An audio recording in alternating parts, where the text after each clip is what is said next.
अरे बेटा, तूने कभी ऐसा प्रेम देखा है जो समय की कसौटी पर खरा उतरे, जहाँ राजा हो रानी हो लेकिन दिलों में सच्चाई और आंखों में आंसू हो? तो सुन, ये कहानी है राजा नल और रानी दमयंती की। एक ऐसा प्रेम जो स्वर्ग से भी ऊंचा था और दुखों से भी गहरा। बहुत समय पहले निषद्ध देश का राजा था। नल सुंदर, बलवान और धर्मपरायण, प्रजा उसे भगवान मानती थी। लेकिन बेटा, उस वीर के दिल में एक खालीपन था। कोई ऐसा नहीं था जो उसके दिल की धड़कन बने। उधर विदर्भ देश की राजकुमारी थी दमयंती, रूप में लक्ष्मी, वाणी में सरस्वती। जब चलती थी तो फूल खुद ब खुद रास्ता बना देते थे। उसकी प्रसिद्धि ऐसी थी कि देवता तक उसके रूप पर मोहित हो गए थे। अब सुनो चमत्कार। नल और दमयंती ने एक दूसरे को कभी देखा नहीं था, लेकिन फिर भी एक दूसरे से प्रेम कर बैठे। कैसे? अरे उस जमाने में हंस बोलते थे बेटा। एक स्वर्ण हंस नल के पास आया और फिर दमयंती के पास गया। उसने दोनों को एक दूसरे का हाल सुनाया, रूप बताया, गुण बताए, और वही हंस दोनों के बीच प्रेम का संदेश बन गया। कुछ ही समय में दमयंती ने स्वयंवर की घोषणा की। राजा महाराजा देवता तक पधारे। इंद्र, वायु,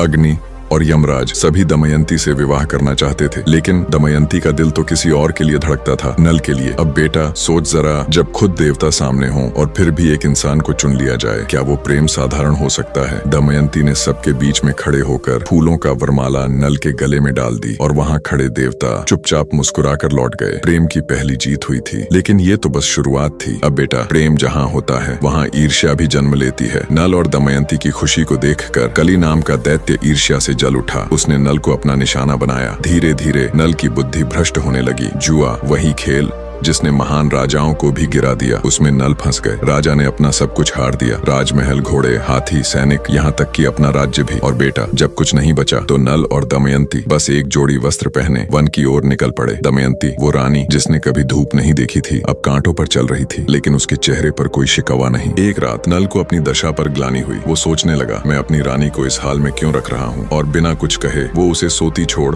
जंगल में अकेली छोड़ गया। अब जरा सोच बेटा, एक स्त्री अकेली जंगल में, न जानवरों से डर, न भूख की परवाह, बस एक ही बात, मेरा नल कहाँ गया? दमयंती रोती रही, खोजती रही। कभी गांवों में गई, कभी राजमहलों में, लेकिन हर जगह खालीपन मिला। लेकिन उसने हार नहीं मानी। उधर नल भी भटक रहा था। उसने एक सर्प को बचाया, जिसने बदले में उसे पहचान बदलने का वरदान दिया। अब नल राजा नहीं रहा, बहुरूपी बनकर एक रथ का सारथी बन गया, राजा ऋतुपर्ण के यहाँ। इधर दमयंती ने एक योजना बनाई। उसने एक झूठा स्वयंवर रखवाया, ये प्रचार किया कि वह फिर से विवाह करेगी। खबर जंगल जंगल फैली और दमयंती को पता था नल जहां भी होगा ये खबर सुनकर जरूर आएगा। और आया भी, लेकिन नए रूप में, बतौर सारथी। दमयंती की नजरों ने उसे पहचान लिया। उसकी चुप्पी, उसकी चाल, उसकी आंखों की चमक, सब कुछ वही था। फिर दमयंती ने उसे अकेले में बुलाया और कहा, मुझे धोखा मत दो, तुम नल ही हो, मेरे नल। नल ने पहले तो इनकार किया, लेकिन दमयंती की आंखों में सच्चाई देख वो रो पड़ा। उसने अपना असली रूप दिखाया और फिर प्रेम की वो लौ जो बुझ सी गई थी फिर से जल उठी। नल को उसका राज्य वापस मिला, कली को शापित किया गया और नल दमयंती फिर से एक हो गए। तो बेटा, ये कहानी बस राजा रानी की नहीं है, ये कहानी है उस प्रेम की जो परीक्षा से गुजरकर और भी मजबूत हो गया। आज भी अगर तू किसी से सच्चा प्रेम करेगा ना, तो दुनिया की कोई ताकत तुम्हें जुदा नहीं कर सकती। बस